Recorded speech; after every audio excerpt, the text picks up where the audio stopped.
My wife demanded a trial separation to evaluate us. I turned the test around, dated better women, and ended our empty marriage on my own terms fully. When she finally delivered her prepared speech about needing a trial separation to evaluate our relationship, I knew I wasn't hearing a wife having doubts. I was hearing someone who'd already made her choice and wanted permission to explore it, guilt-free. "I think we need some time apart," she said, sitting on the edge of our couch like she might need to make a quick escape. "Just a month or two, to see if this is really what we both want." The performance was almost convincing. The slight tremor in her voice, the way she twisted her wedding ring, the carefully crafted vulnerability. She'd practiced this moment until it looked spontaneous.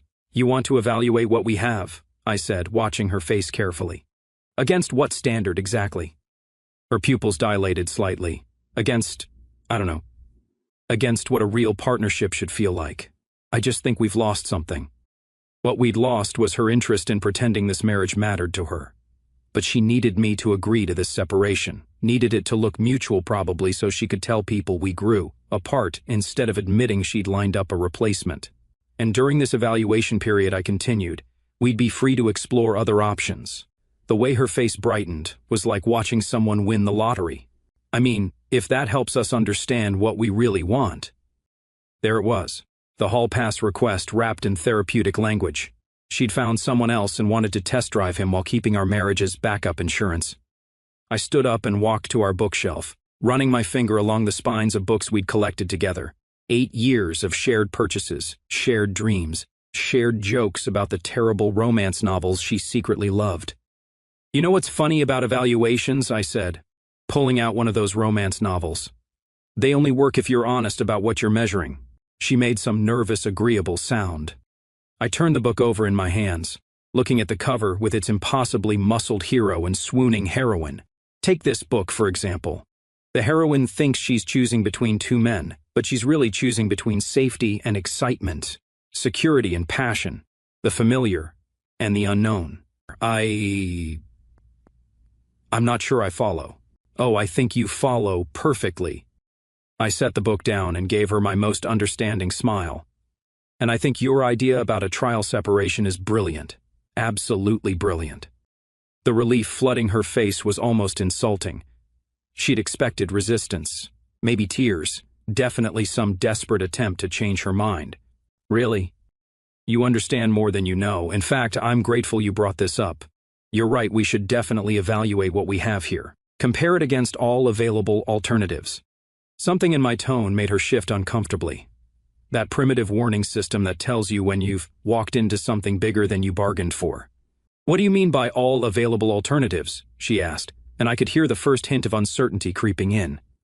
"Well, if we're doing this properly, we both need to explore our options, right? I mean, it wouldn't be fair if only one of us got to evaluate new possibilities while the other just sat at home waiting." Her smile faltered slightly. This wasn't going according to her script.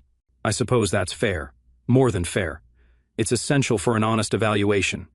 I walked back to the couch, but didn't sit down. Instead, I looked down at her with the kind of expression you give someone when you're about to explain something they should have already figured out. "See, I've been thinking about this too, about what we've become, about what I might be missing." The color drained from her cheeks. "Missing?" "Oh, you know, the usual things, respect, genuine affection, someone who actually wants to be here instead of someone who sees me as an obligation to be managed." She opened her mouth to protest, but I held up a hand. No, don't apologize. This evaluation period will give us both the chance to see what else is out there. I'm actually excited about it. And I was not because I wanted out of my marriage, but because she'd just handed me the perfect opportunity to show her exactly what she was throwing away. "I think we should make it official," I continued. "Set some ground rules. 2 months, like you suggested.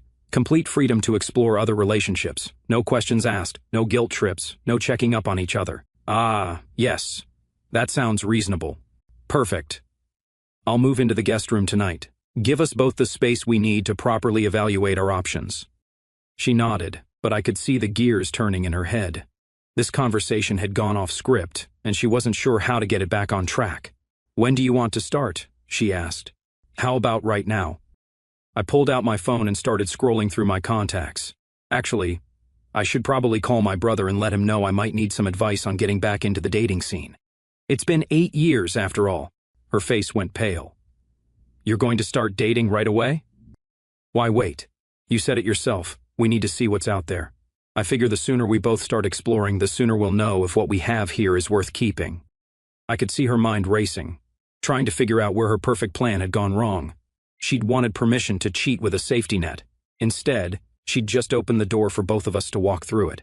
I just thought maybe we should take some time to adjust first. You know, ease into it. Ease into what? Being honest about what we want? I laughed, and it wasn't entirely pleasant. I think we've spent enough time easing into things. From now on, let's be direct about everything. I headed toward the stairs, then paused and looked back at her. Oh, and just so we're clear, during this evaluation period, I won't be asking where you're going or who you're seeing. I expect the same courtesy. We're both adults after all. As I climbed the stairs to pack a bag for the guest room, I could hear her calling my name, but I didn't look back. The evaluation had officially begun, and she was about to learn that some games have consequences she never saw coming. 3 days into our evaluation period, I was already having more fun than I'd had in months. While my wife waited for me to come crawling back with apologies and promises to change, I was rediscovering what it felt like to be myself again.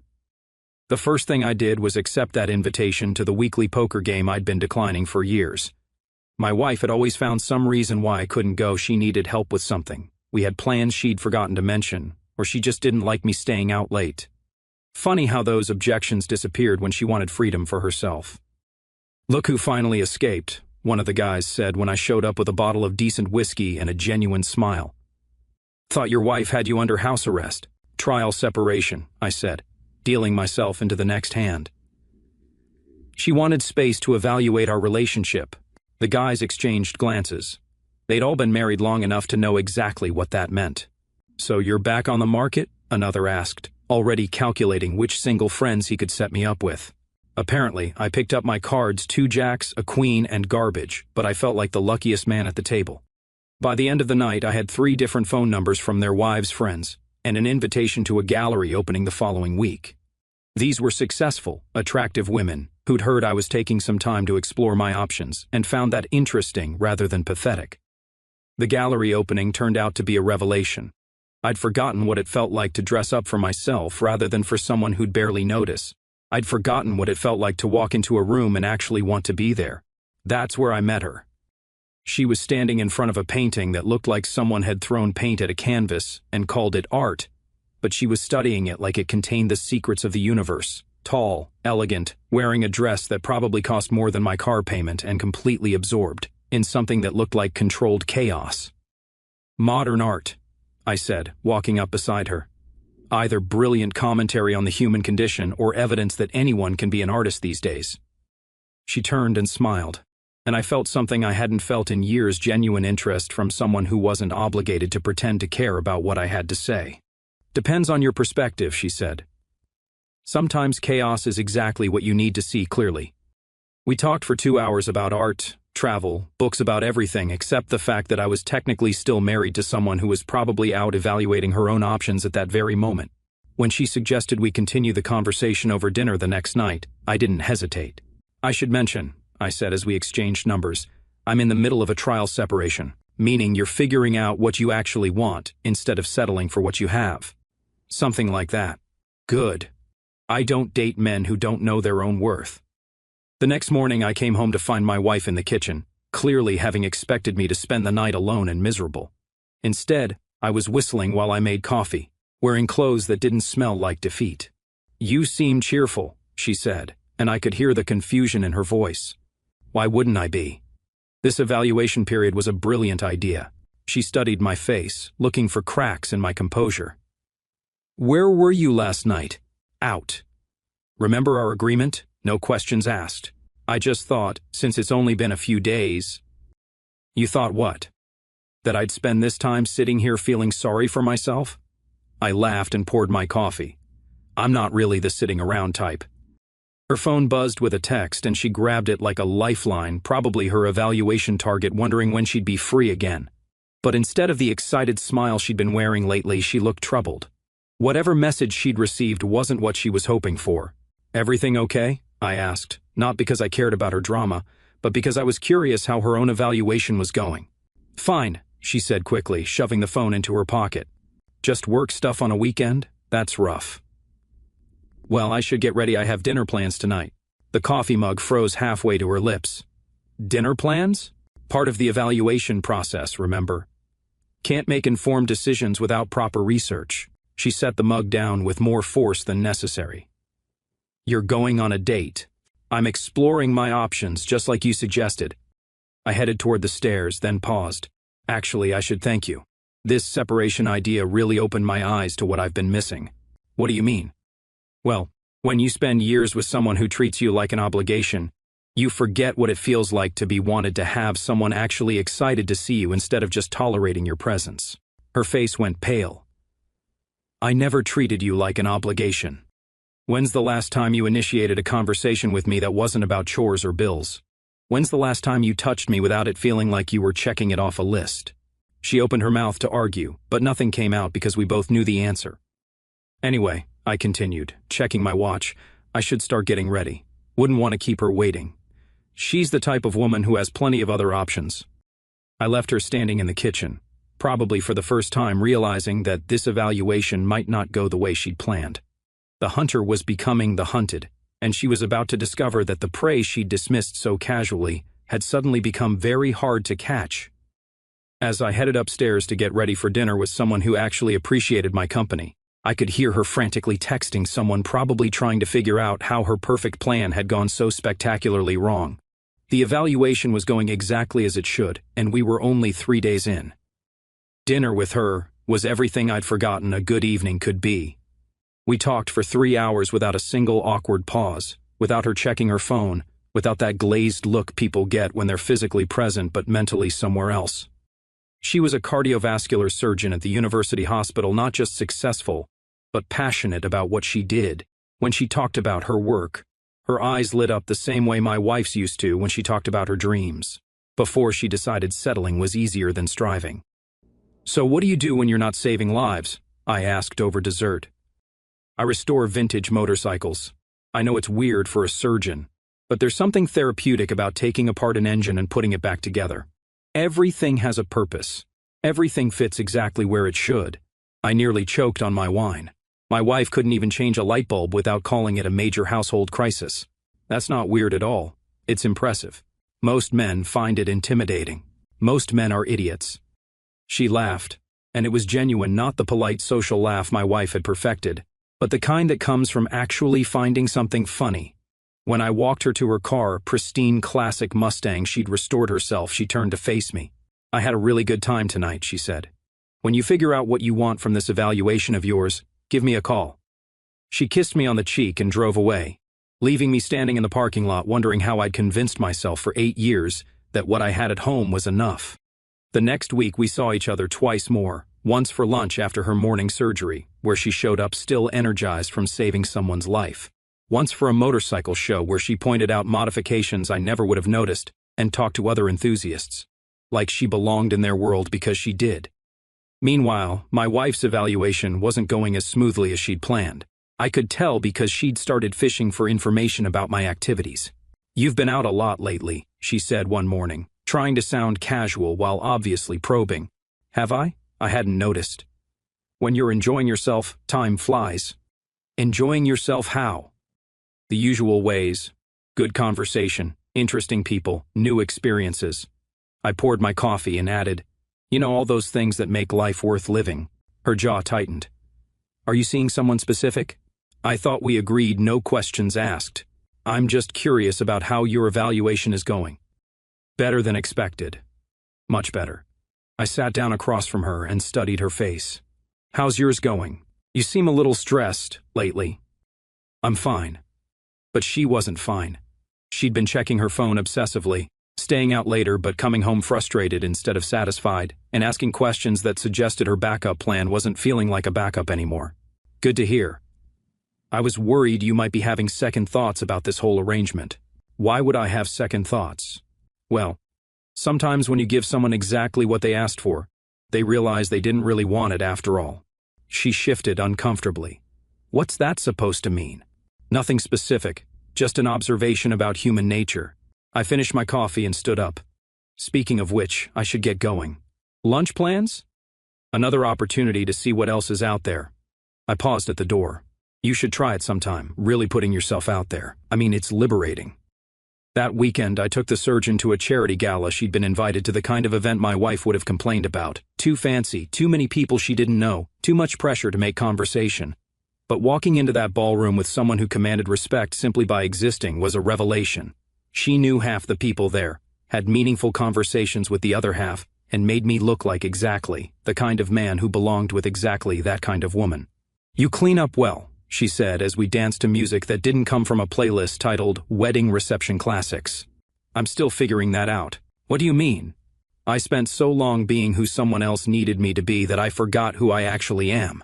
She studied my face while we moved across the floor. And what are you discovering? That I'm worth more than I was settling for. Good. A man who doesn't know his own value can't appreciate anyone else's. When we got back to my car, she didn't immediately get out. Instead, she turned to face me. Can I ask you something? Of course. This trial separation you're going through. Are you hoping to save your marriage, or are you hoping to find the courage to end it? It was the question I'd been avoiding asking myself. But sitting there with someone who represented everything I could have instead of everything I'd been accepting, the answer was obvious. 2 weeks ago, I would have said save it. Tonight I'm wondering why I'd want to save something that was never worth preserving in the first place. She smiled, and it wasn't sympathetic, it was approving. When you're ready to stop wondering and start deciding, let me know. As I drove home, I realized that this evaluation had already reached its conclusion. I just needed to figure out how to deliver the results. The panic started showing 3 weeks into our evaluation period. My wife, who'd been so confident about needing space to explore her options, was now watching me like a hawk every time I left the house. Where are you going? She asked as I grabbed my keys on a Thursday evening. Out, I said, checking my watch. I had reservations at the best restaurant in town with the surgeon who'd just finished a 14-hour surgery and still wanted to see me. Remember our agreement about questions? I'm not questioning you. I'm just making conversation. Since when do you make conversation about my schedule? She didn't have an answer for that, because we both knew she'd never cared about my schedule when she thought I'd always be available. Look, she said, following me to the door. I've been thinking about this whole separation thing. Maybe we rushed into it. Maybe we should take some time to really talk through our issues instead of just avoiding them. Avoiding them? Is that what you think I'm doing? I laughed, and it wasn't kind. You wanted to evaluate our relationship. That's exactly what I'm doing. The fact that you don't like the results doesn't mean I'm avoiding anything. What results?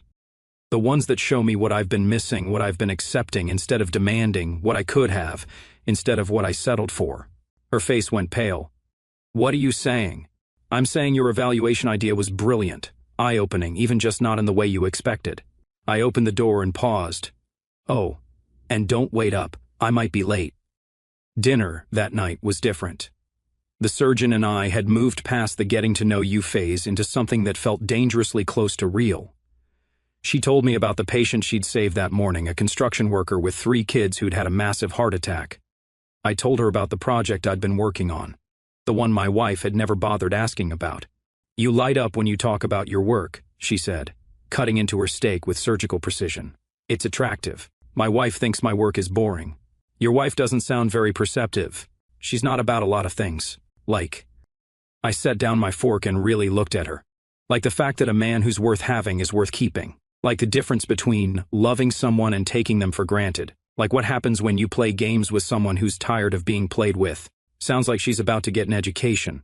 The learning curve is going to be steep. When I got home at midnight, my wife was waiting up in the living room, pretending to read a book, but obviously listening for my car. How was your evening? She asked, trying to sound casual. Educational. In what way? I sat down in the chair across from her, maintaining eye contact. I learned what it feels like to be with someone who actually wants to be there. Someone who asks about my day because she cares about the answer, not because she's checking off some relationship obligation. I care about your day. Do you? When's the last time you asked me about work without immediately changing the subject? When's the last time you showed genuine interest in anything I was excited about? She opened her mouth to argue, then closed it because she couldn't think of an example. This separation was supposed to help us figure out what we want, I continued. Well, I figured it out. The question is, have you? I want us to work this out. Why? What do you mean, why? I mean, why do you want us to work this out? Because you love me? Because you miss me? Or because you're realizing that your backup plan isn't working out the way you hoped? Her silence was answer enough. Here's what I think happened, I said, leaning forward. You met someone who made you feel excited again, someone who made you remember what it was like to be desired instead of just married. So you came up with this trial separation idea as a way to test drive him while keeping me as insurance. That's not. But then two things went wrong with your plan. First, he turned out to be less interested in you than you thought. And second, I turned out to be less devastated by your absence than you expected. In fact, I turned out to be thriving without you meeting people who appreciate what you take for granted, remembering what it feels like to be valued instead of just tolerated. Stop. Stop what? Stop telling the truth. Stop evaluating our relationship the way you asked me to. Or stop being honest about what I've discovered. She stood up abruptly. Fine. You want honesty? Yes, I met someone. Yes, I thought maybe there was something better out there, but it didn't work out. He wasn't what I thought he'd be. And now you want to call off the evaluation because yours didn't go according to plan. I want to work on our marriage. Now you do. After spending 3 weeks trying to replace it. People make mistakes. Some mistakes have consequences. I stood up and headed toward the stairs. The evaluation period isn't over. We agreed on 2 months, and I'm going to take the full 2 months. Why? I paused at the bottom of the stairs and looked back at her. Because, unlike you, when I commit to something, I see it through to the end. As I climbed the stairs, I could hear her crying, but for the first time in our marriage, her tears didn't make me want to comfort her. They made me realize how little her emotional manipulation affected me when I had better options waiting. Week 5 brought desperation I hadn't seen from my wife since her college days when she failed an exam and tried to charm her way to a makeup test. But this wasn't college, and I wasn't a professor who could be manipulated with tears and promises to do better. The surgeon and I had plans to spend the weekend at a mountain cabin she owned. Nothing dramatic, just 2 people who enjoyed each other's company getting away from the noise of the city. But my wife had other ideas. We need to talk, she announced as I packed my weekend bag. We are talking. I mean really talk about us, about our future. I folded a sweater and placed it carefully in the bag. Our future was the whole point of this evaluation period, wasn't it? To see if we had one worth preserving. And what have you decided? I've decided that some questions answer themselves. She grabbed my arm as I reached for another shirt. Please, just listen to me for 5 minutes. I set down the shirt and gave her my full attention. 5 minutes. Go. I made a mistake. A huge mistake. I thought I wanted something different, but I was wrong. What we have is real. It's built on years of history, shared experiences, love. Is it? Yes. We've been through everything together, good times and bad. That has to count for something. It counts for exactly what it was worth, which apparently wasn't enough to keep you from looking for an upgrade. I wasn't looking for an upgrade. I was confused. I was going through something and I handled it badly. You were going through something. I picked up the shirt again and continued packing. What were you going through exactly? Boredom? The 7-year itch? A midlife crisis at 32? I was feeling disconnected from you, from us, like we were just going through the motions. So you decided the solution was to go through the motions with someone else while keeping me on standby. That's not how it was. I stopped packing and turned to face her fully. Then how was it? Explain to me how asking for a trial separation so you could explore other options was anything other than wanting permission to cheat. She started crying again, but this time it felt calculated, strategic, the kind of tears designed to make me feel guilty for being logical instead of emotional. I was scared, she said through the tears. Scared that we were becoming one of those couples who just exist together without really living. I wanted to shake things up, to see if we could find our way back to what we used to have by dating other people, by getting perspective. And what perspective did you gain? That I love you, that I want to be with you, that everything else was just a distraction. I resumed packing. Funny how that perspective came right after your distraction turned out to be less distracting than you hoped. That's not fair. Fair? I laughed and shook my head. You want to talk about fair? Was it fair to ambush me with a separation because you wanted to test drive someone else? Was it fair to make me think our marriage was a mutual problem when really you just wanted a hall pass? I never meant to hurt you. You never meant to get caught. There's a difference." She was full-on sobbing now, the kind of dramatic breakdown that used to make me drop everything to make her feel better. But I'd learned something important over the past 5 weeks. When someone shows you who they really are, believe them the first time. "What can I do?" she asked. "How can I fix this?" "You can't. There has to be something, some way to prove that I'm serious about us." I zipped up my bag and picked it up. "You want to prove you're serious about us? You had 8 years to do that. You chose to spend those years taking me for granted while keeping your options open. The only thing that changed is that you ran out of options. Please don't go this weekend. Stay here and let's work through this." "Work through what? The fact that you're only interested in our marriage now that your backup plan fell through? The fact that you're begging me to stay only because I finally stopped chasing you? That's not true, isn't it? When's the last time you fought for our relationship when you thought you had me locked down? When's the last time you put this much effort into us when you weren't afraid of losing me?" She didn't have an answer because we both knew there wasn't one. "Here's what's going to happen," I said, heading toward the door. "I'm going away for the weekend with someone who actually wants to spend time with me, someone who doesn't need to lose me to appreciate me. When I get back, we'll finish this evaluation period with the honesty it deserves. And then what?"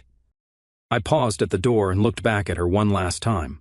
"Then you'll get exactly what you asked for when you started this whole process, the chance to see what life looks like without me in it." As I walked to my car, I could hear her calling my name from the doorway, but I didn't turn around. Some bridges are meant to be burned, and some evaluations have only one possible conclusion. The woman waiting for me at the cabin wouldn't spend the weekend crying about the past or making promises about the future. She'd spend it being present, being genuine, and being everything my wife had forgotten how to be. The evaluation was almost over, and the results were crystal clear.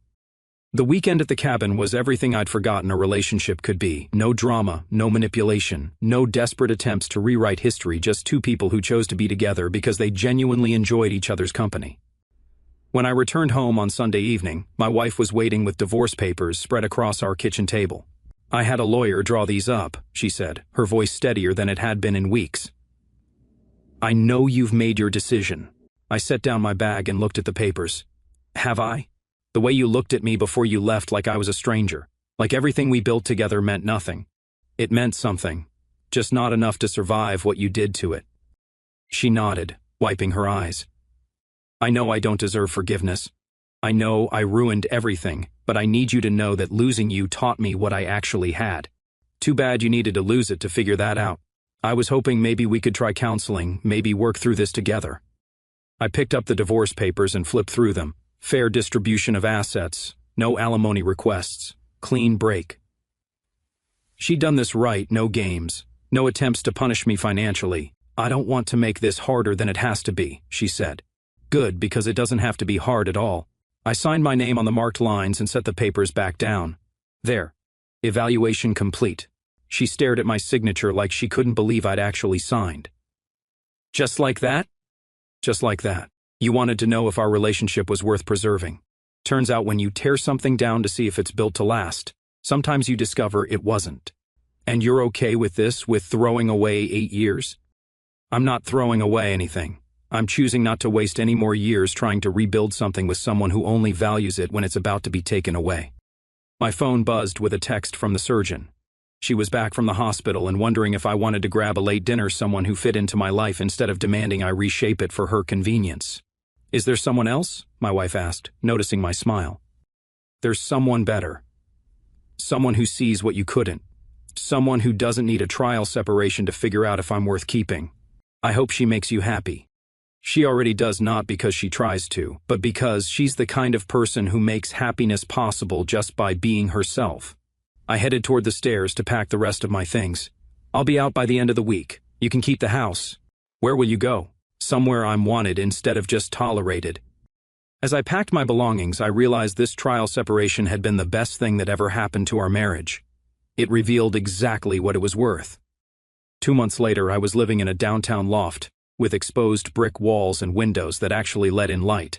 The surgeon and I weren't rushing into anything, but we weren't avoiding anything either. We were just two people building something real, instead of trying to resurrect something broken. My ex-wife's evaluation had taught her what she'd lost.